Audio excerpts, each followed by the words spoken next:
السلام عليكم ورحمة الله وبركاته. الفاتحة. أعوذ بالله من الشيطان الرجيم. بسم الله الرحمن الرحيم. الحمد لله رب العالمين الرحمن الرحيم مالك يوم الدين.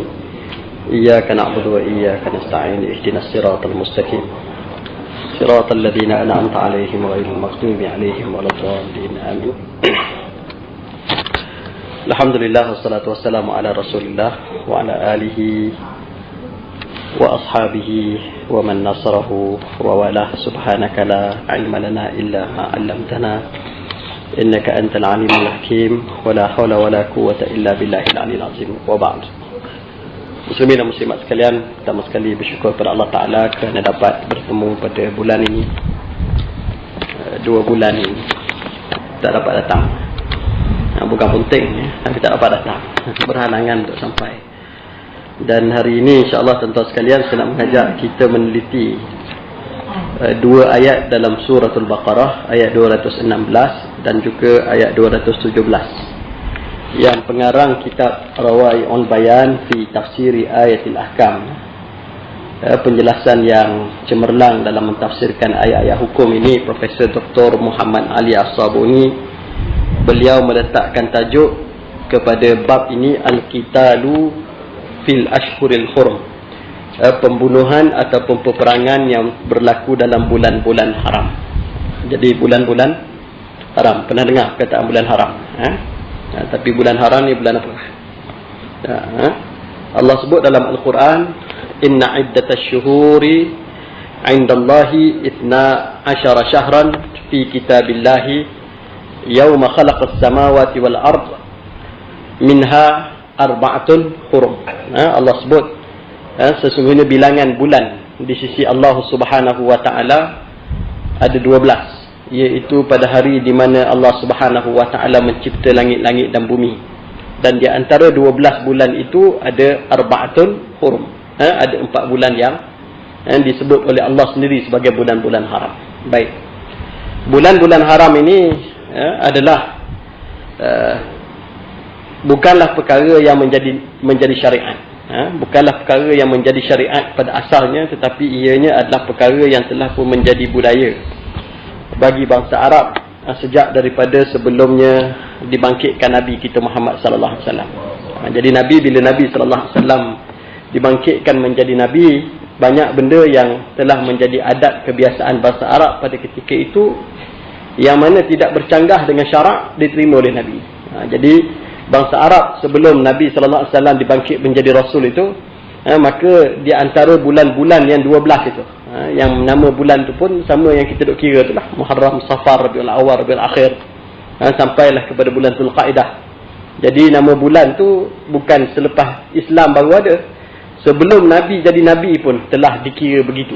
Itulah bulan yang telah pun dikira oleh orang-orang Arab. Jadi kalau kita sebut bulan Islam, saya tak berapa nak setujulah. Itu bukan bulan Islam. Itu bulan Arab. Bulan-bulan dalam kalender Arab. Jadi kalau orang bukan Islam nak pakai kalender tu pun tak ada masalah, dan itu tidaklah menjadikannya satu persoalan agama. Cuma ada beberapa perkara yang berkait dengan nas syarak, perkara yang menjadi kefarduan kepada umat Islam, yang Allah Subhanahu wa taala telah menjadikan bulan-bulan itu sebagai tempat miqatnya, miqat zamaninya, tempoh masanya. Contohnya difardukan bulan puasa, maka puasa itu disuruh dilakukan dalam bulan yang namanya Ramadan. Dan kemudian difardukan haji sebagai contoh, maka haji itu difardukan permulaannya.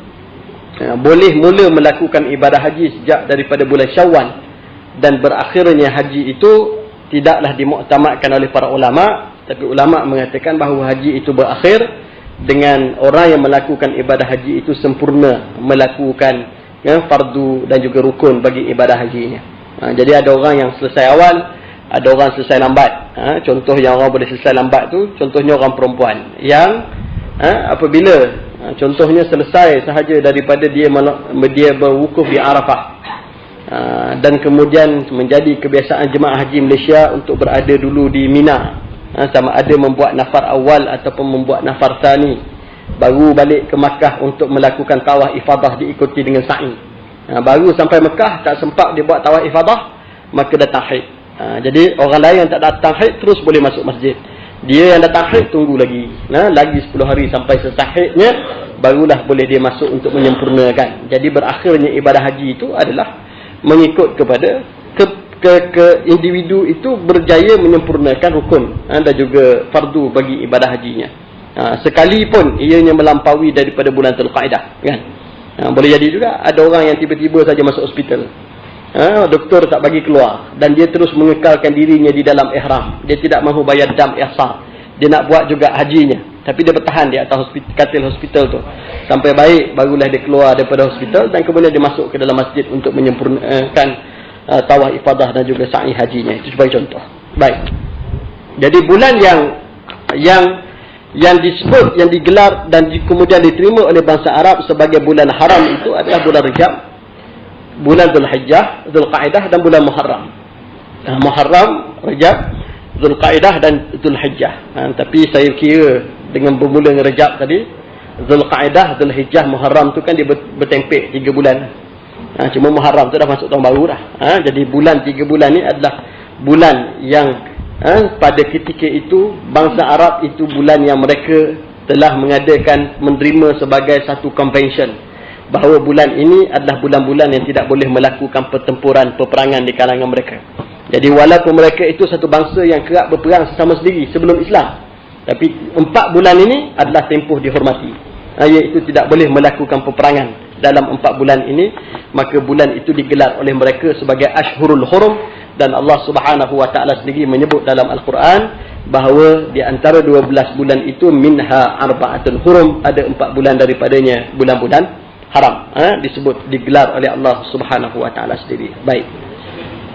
Kalau kita teliti tuan-tuan sekalian, pada zaman itu kalau kita lihat dari sudut perkalenderan, zaman itu adalah zaman yang belum ada tahun. Tahun tak ada lagi. Yang mula tahun ni bila? Yang tahun Hijri ini cuma berlaku pada zaman pemerintahan Umar bin Al-Khattab radhiyallahu anhu. Zaman Nabi pun tidak ada tahun Hijri.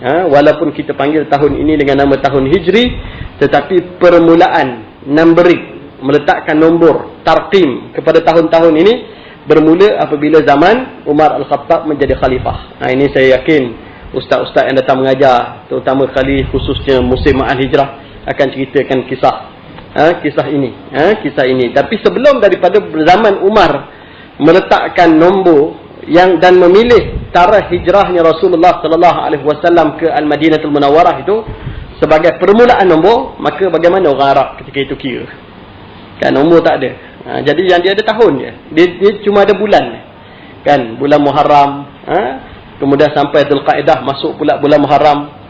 Jadi macam mana tahun tu? Nombor tak ada. Kan? Tuan-tuan cuba bayangkan, tak ada nombor. Kan?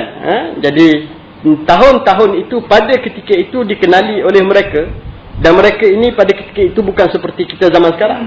Yang kita zaman sekarang, sampai sebahagian daripada umat Islam terlampau bergantung sangat kepada takwim miladiyah, takwim Masihi, sampai tak tahu terus bulan hijrah berapa. Kalau saya tanya hari ni berapa bulan hijrah? Tak payah jawab lah, sebab majoriti akan salah. Jadi sampai kita lupa terus. Yang kita ingatnya hari ni adalah 17 Disember 2014. Yang 2014 itu, pada zaman itu bangsa Arab pada ketika itu mereka tidak ada exposure. Mereka tak tahu pun, sebab benda itu adalah benda yang dipegang oleh bangsa Romawi. Tidak ada di Jazirah Arabiah itu. Jadi kita kalau hari ni, kalau kita tak ingat tarikh hijrah pun, kita ingat tarikh Masihi. Tapi mereka pada ketika itu tarikh Masihi tak sampai ke Jazirah Arabiah, kepada semenanjung tanah Arab. Jadi tahun Arab pula dia tak ada nombor.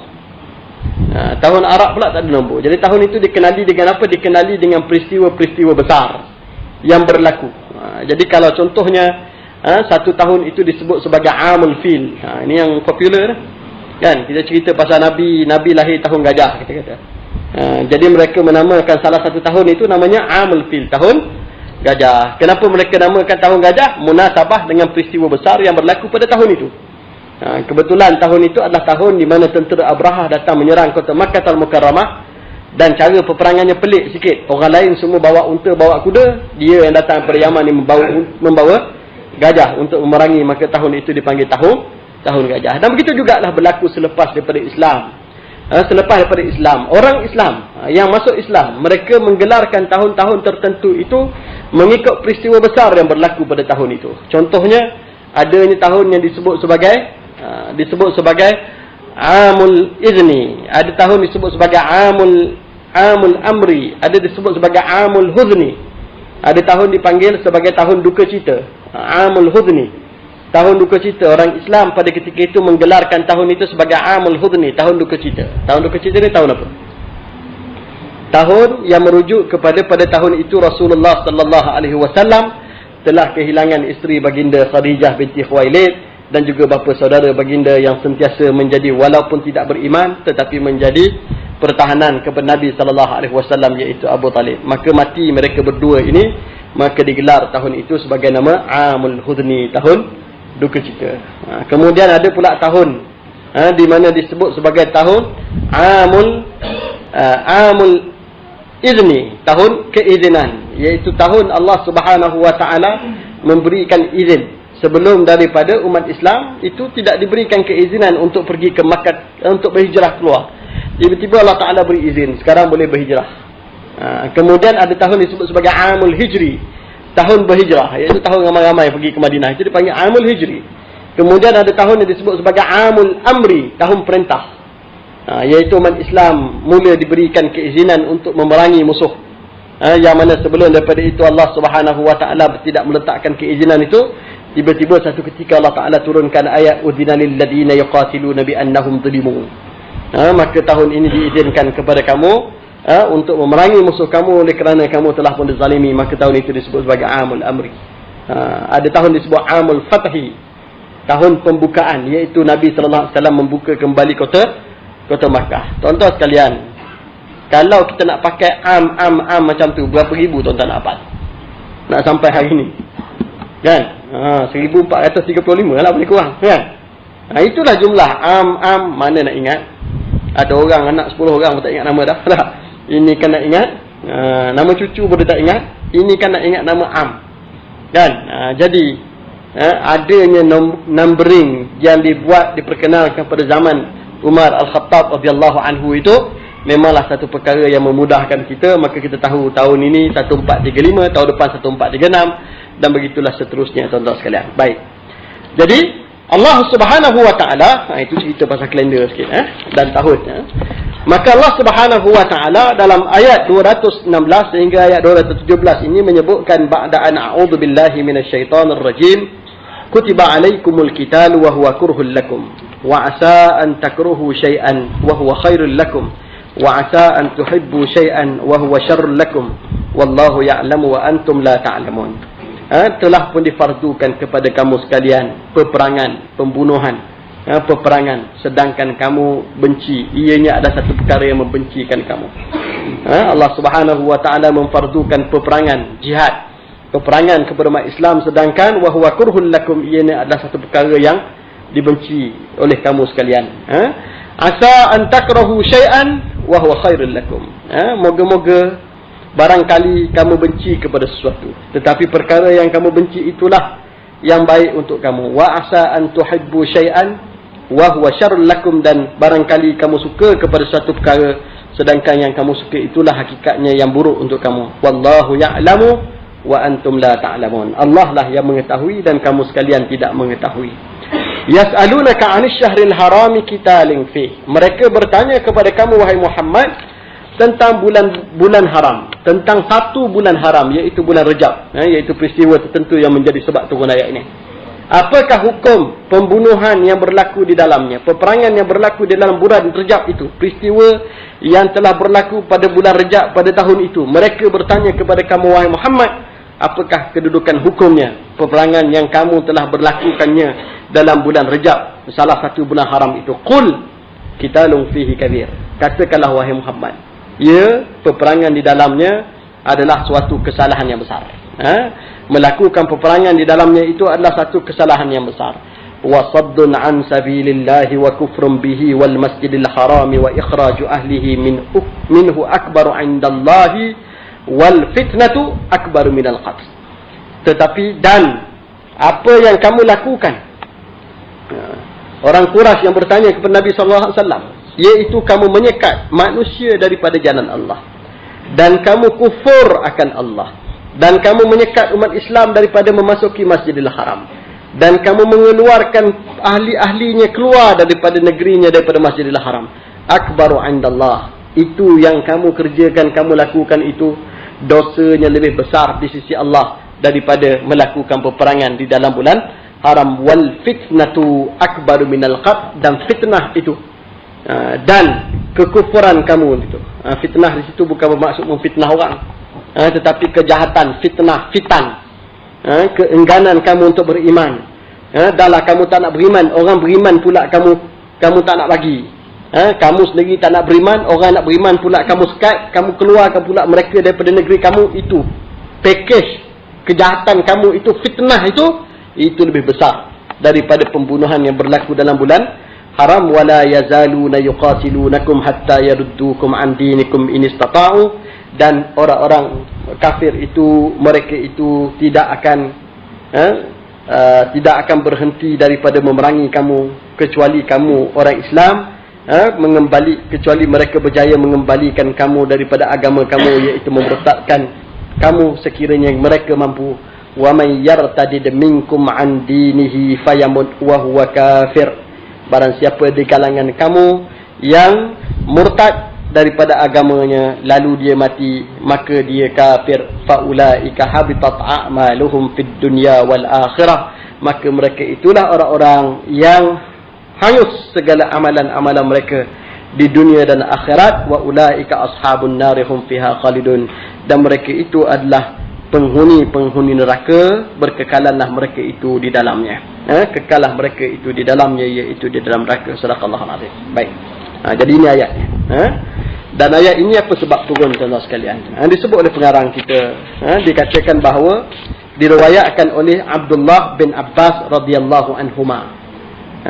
Abdullah bin Abbas, keredaan Allah lah kepada mereka berdua. Apa maksud radhiyallahu anhuma? Kadang-kadang tuan-tuan dengar radhiyallahu anhu, kadang-kadang radhiyallahu anha, yang ni radhiyallahu anhuma. Apa beza? Radhiyallahu anhu tu kalau dia seorang lelaki, dia seorang, keredaan Allah lah kepada dia seorang. Kalau perempuan radhiyallahu anha. Tapi kalau radhiyallahu anhuma ni sebab kedua-duanya adalah sudah sahabat Nabi. Bapa pun sahabat, anak pun sahabat. Abdullah bin Abbas adalah sepupu Nabi. Abbas bin Abdul Muttalib adalah bapa saudara Nabi, dan kedua-duanya beriman kepada Nabi kita Muhammad sallallahu alaihi wasallam. Abu Jahal radhiyallahu anhu juga. Jangan radhiyallahu anhu pula lah. Okey, baik. Jadi Abdullah bin Abbas meriwayatkan bahawa Nabi sallallahu alaihi wasallam satu hari telah mengutuskan Abdullah bin Jahshi ala sariyatin fi jamadil akhirah qabla kitali badrin bi syahraini liyatarsadu ayran li Quraisy fiha Amr bin Abdullah al-Hadrami wal thalathatu ma'ahu faqataluhu wa atharru ithnain wastaqul ayr bima fiha min tijarati at-Taif. وكان ذلك أول يوم من رجب وهم يظنونه من جمد الآخرة فقالت قريش قد استحل محمد شهر الحرام شهرا يأمن فيه الخائف ويتفرق فيه الناس إلى معايشهم فوقف رسول الله صلى الله عليه وسلم العير وعزم على ذلك على أذهاب السرية وقالوا ما نبره حتى تنزل توبتنا فنزل قوله تعالى يسألونك عن الشهر الحرام قتال فيه قال ابن عباس لما نزلت أخذ رسول الله صلى الله عليه وسلم الغنيمة.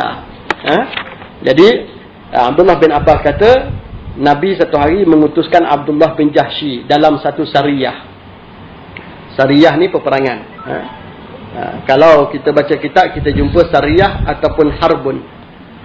Apa beza di antara keduanya? Kalau peperangan itu Nabi memimpin, maka itu dipanggil harbun. Tapi kalau Nabi tak pimpin, Nabi hantar sahabat yang menjadi panglimanya, tidak dipimpin sendiri, itu dipanggil sariyah. Jadi Nabi SAW menghantar satu sariyah Iaitu ini berlaku sebelum daripada peperangan Badar. Tujuannya adalah untuk berlaku sebelum daripada peperangan Badar di syahraini, 2 bulan. Badar berlaku bulan berapa tuan-tuan? Badar berlaku dalam bulan Ramadan. Sebab tu bulan Ramadan kan selalu kita buat ceramah Badar Kubra. Jadi 2 bulan sebelum Ramadan bulan Rejab. Bulan Syaban sebelum Syaban bulan Rejab. Jadi sebelum 2 bulan sebelum bulan Ramadan ialah bulan Jamadil Akhir.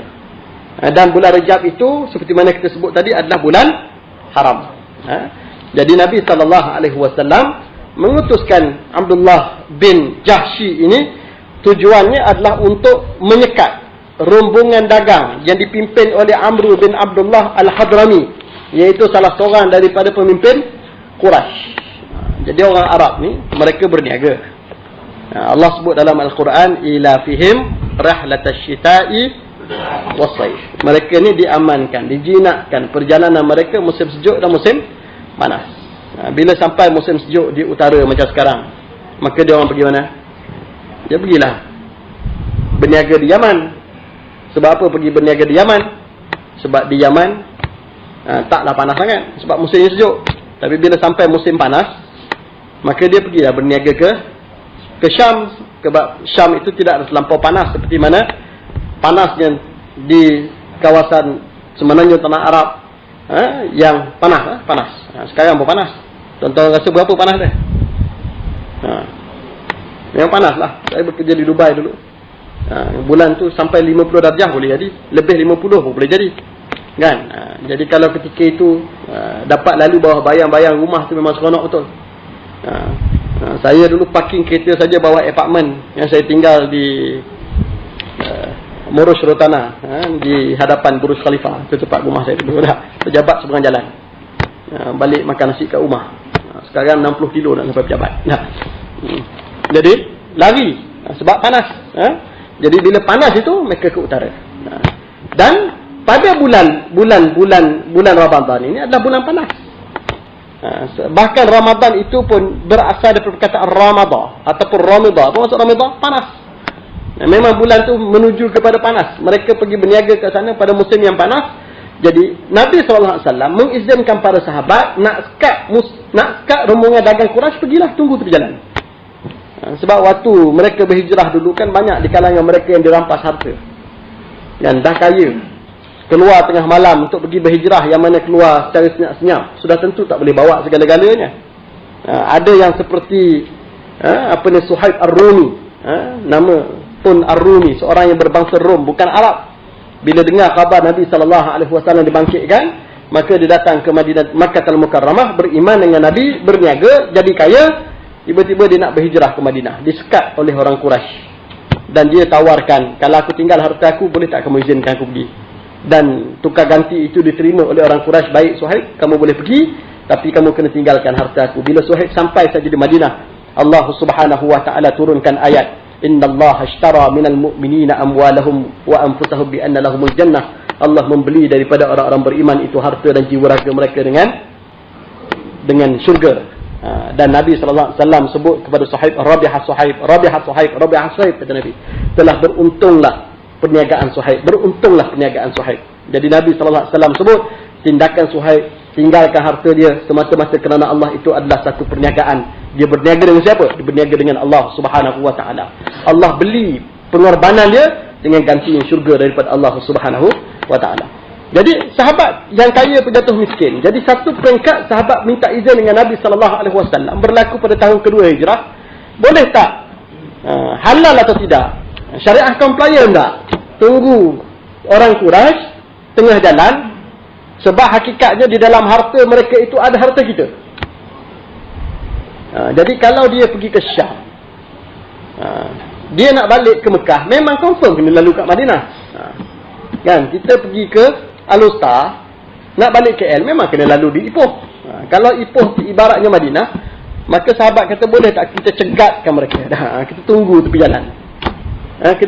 jalan. Sahabat minta izin dan diizinkan oleh Nabi SAW. Dan sahabat tunggu. Jadi tunggu tu sekejap ke lama, tuan-tuan. Ini bukan zaman ada GPS, kan? Bukan zaman ada. Jadi sahabat tunggu di tepi itu Dan tunggu dalam keadaan siang malam di tengah padang pasir itu. Dan sampailah pada hari mereka berjaya melihat rombongan dagang yang dipimpin oleh Amr bin Abdullah Ad-Hadrami ni. Lalu mereka berjaya tahan pada hari itu dengan sangkaan bahawa hari itu masih lagi hari terakhir dalam bulan Jamadil Akhir. Sedangkan rupa-rupanya hari itu bukan hari terakhir bulan Jamadil Akhir, dah masuk bulan Rajab. Dah masuk bulan haram. Dan Nabi SAW, mereka tangkaplah Abdullah bin Hadrami ni dengan dua orang daripada kalangan mereka. Seorang tu berjaya melarikan diri, yang seorang berjaya melarikan diri ni telah balik ke Makkah. Dan kemudian tersebarlah cerita bahawa Muhammad SAW tidak menghormati convention yang telah ada, iaitu kalau nak berperang sekalipun 4 bulan ni jangan berperang. Semua orang menghormatinya, tetapi Muhammad tidak menghormatinya. Kan? Semua orang menghormatinya. Bulan Rajab, bulan Dzulqa'dah, bulan Dzulhijjah, bulan Muharram, ini bulan yang tak boleh perang. Tetapi Muhammad tidak menghormatinya. Maka itulah sebab turunnya ayat ini. Jadi bila mana tersebar demikian, orang Arab mengatakan, faqalat Quraisy qad istahalla Muhammad asy-syahrul haram. Nampaknya Muhammad telah menghalalkan bulan haram.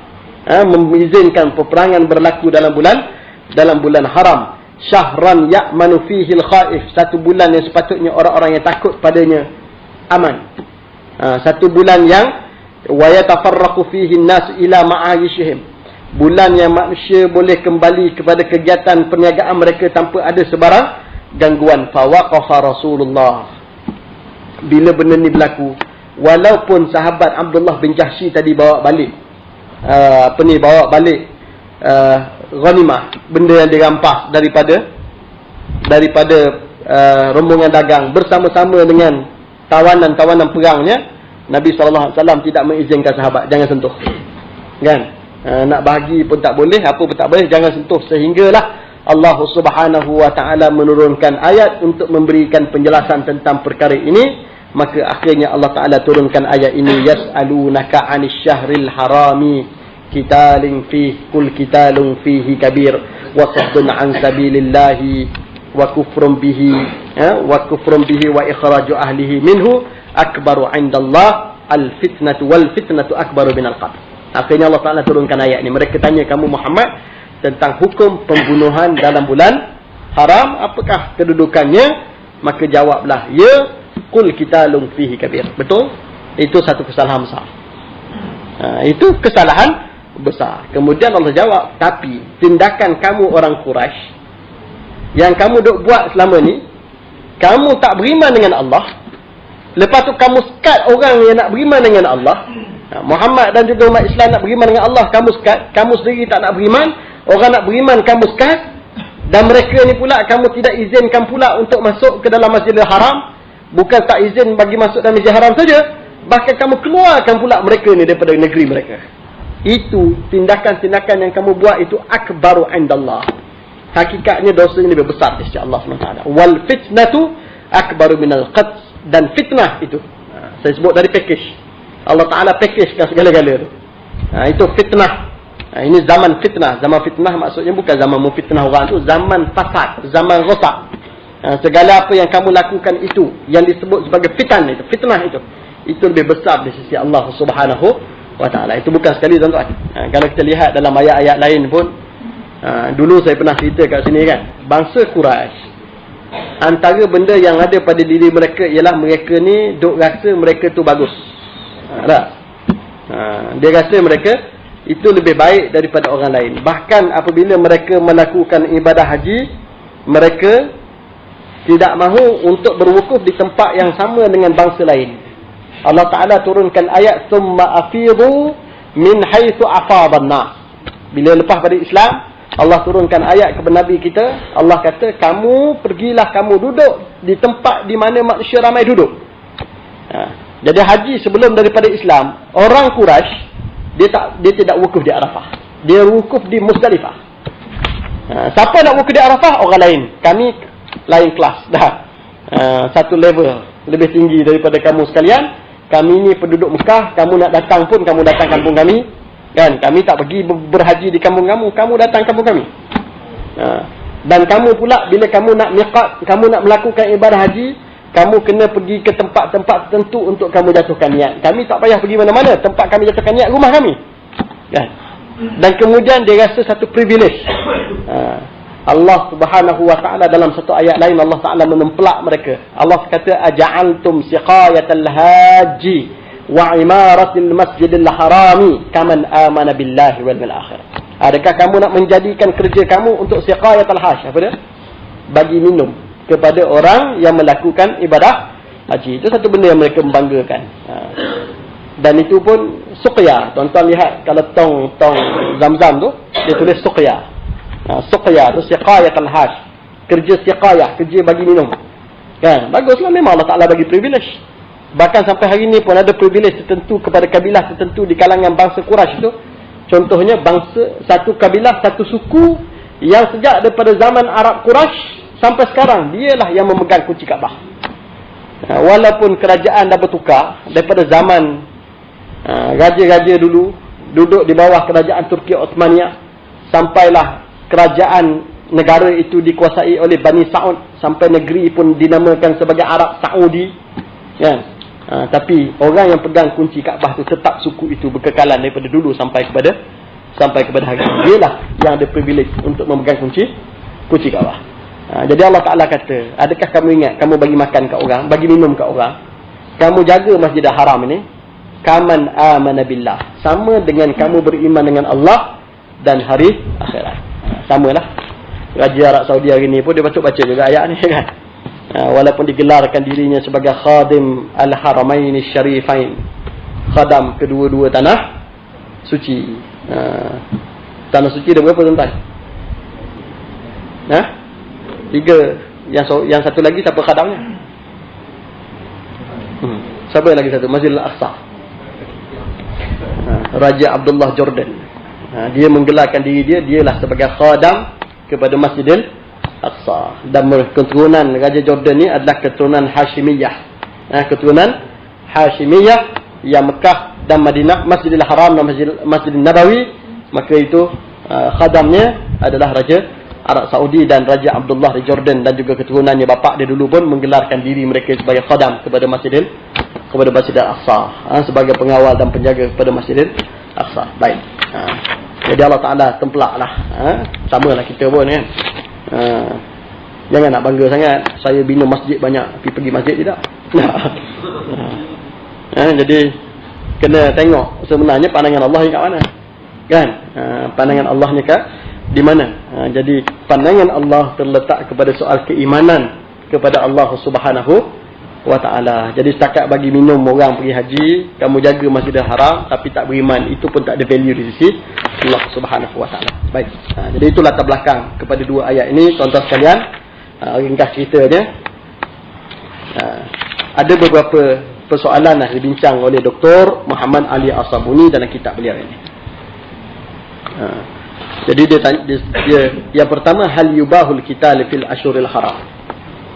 Seperti mana kita sebut tadi, bulan haram ni dah jadi amalan sejak daripada sebelum Islam. Jadi ada lagi ke, applicable lagi ke teori bulan haram ni selepas daripada Islam? Ya. Terpakai lagi kah? Adakah persoalan bulan haram ini sebahagian daripada syariat Islam sekarang, ataupun ianya suatu perkara yang telah dibatalkan? Maka ini telah pun satu perkara yang dikhilafkan oleh para ulama, dan disebut Dr. Muhammad Ali As-Sabuni, dia kata dallat hadhil ayatu ala hurmatil qitali fi syahril haram wa qad ikhtalafa al mufassirun hal baqiyatil hurmah am nasihat.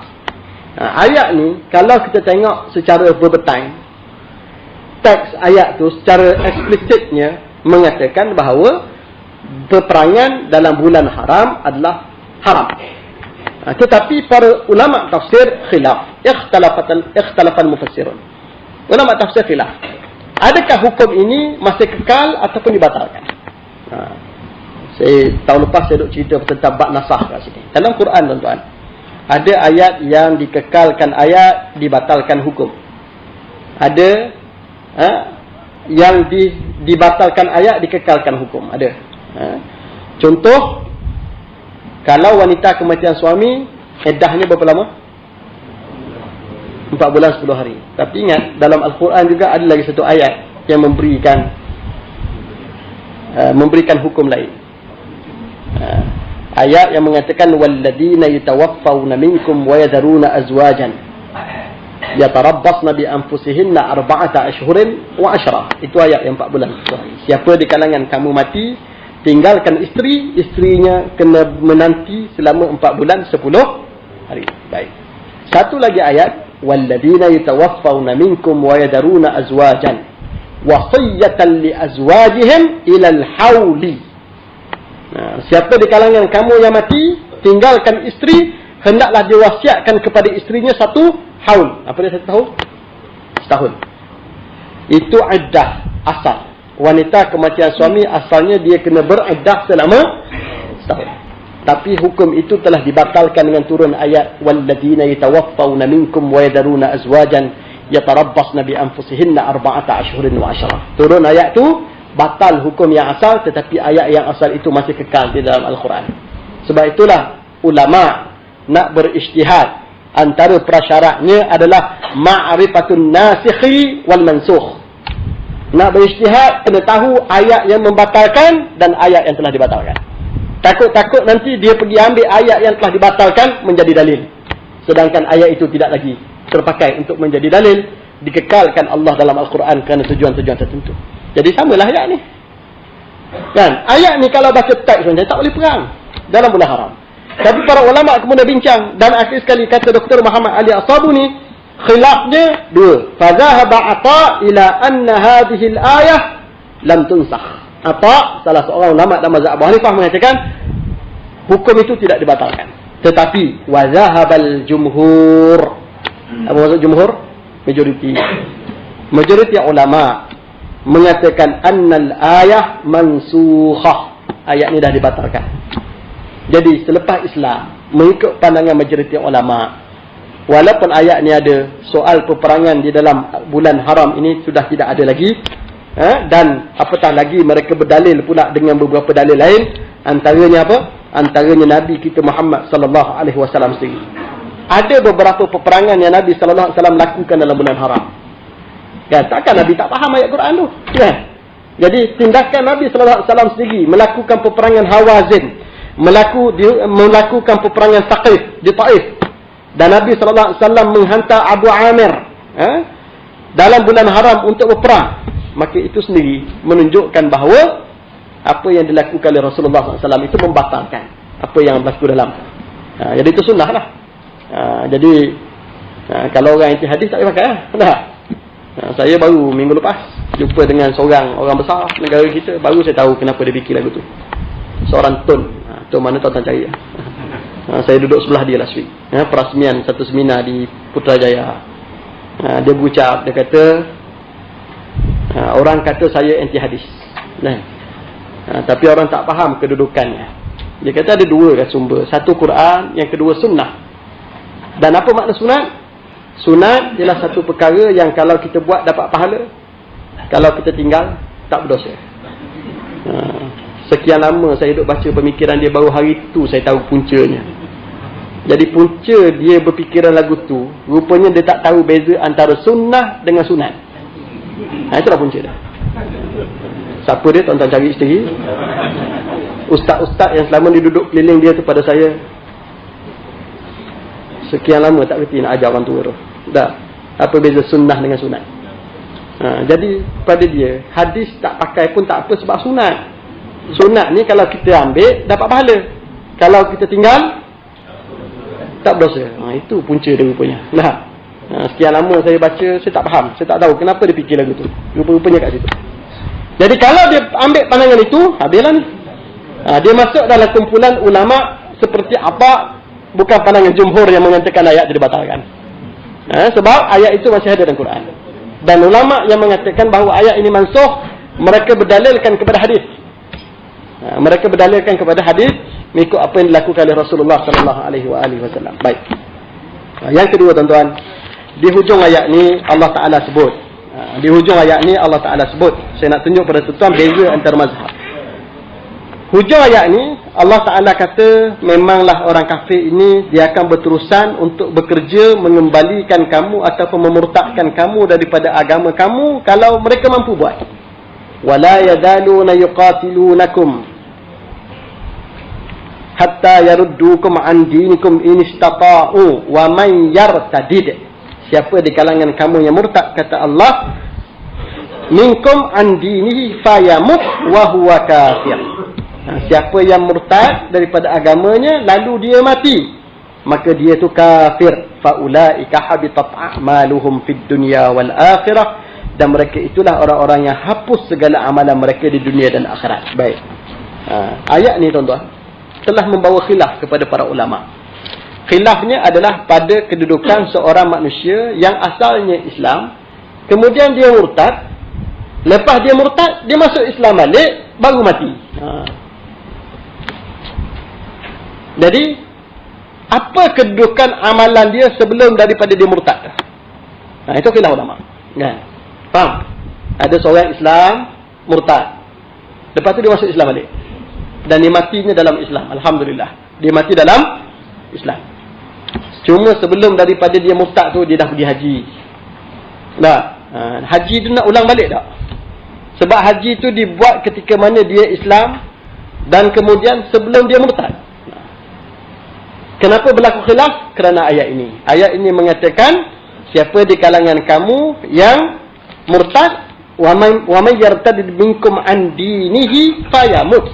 Siapa di kalangan kamu yang murtad daripada agamanya, mati wa huwa kafir.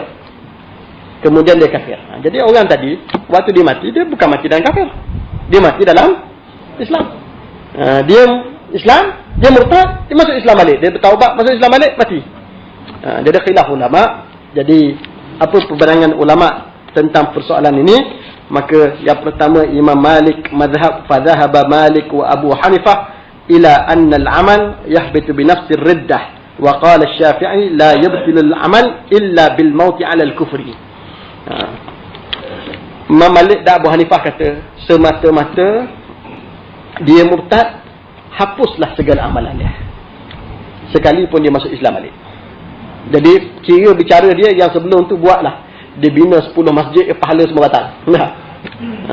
Dia pergi haji ke, batal. Dan di atas dasar itulah mazhab Maliki dan mazhab Abu Hanifah mensyaratkan orang demikian, kalau dia dah pergi haji sebelum murtadnya, wajib kepadanya untuk mengulangi balik haji setelah dia kembali Islam. Tetapi mazhab Syafi'i, mazhab kita, saya selalu sebut kat sini, Imam Syafi'i ni tuan-tuan, dia agak ihtiyat. Ihtiyat ni apa? Waspada. Di kalangan imam-imam tu yang lembut pandangannya Al-Imam Syafi'i. Bergaluh. Dah orang Terengganu kata bergaluh. Pandangannya bergalus.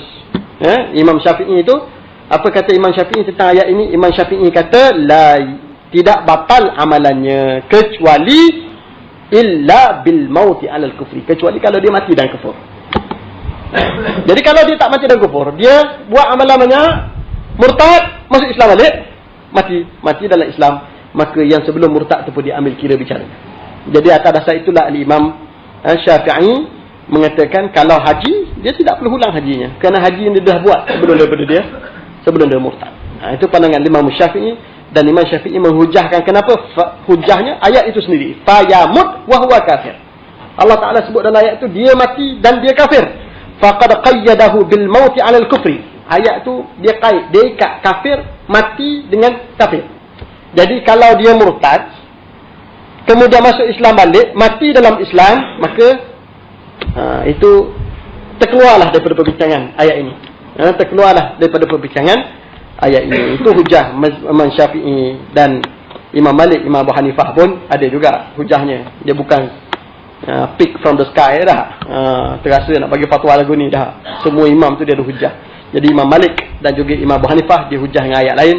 Antaranya surah Zumar, ayat lain yang mengatakan la in asyrakta la yahbatanna amaluk.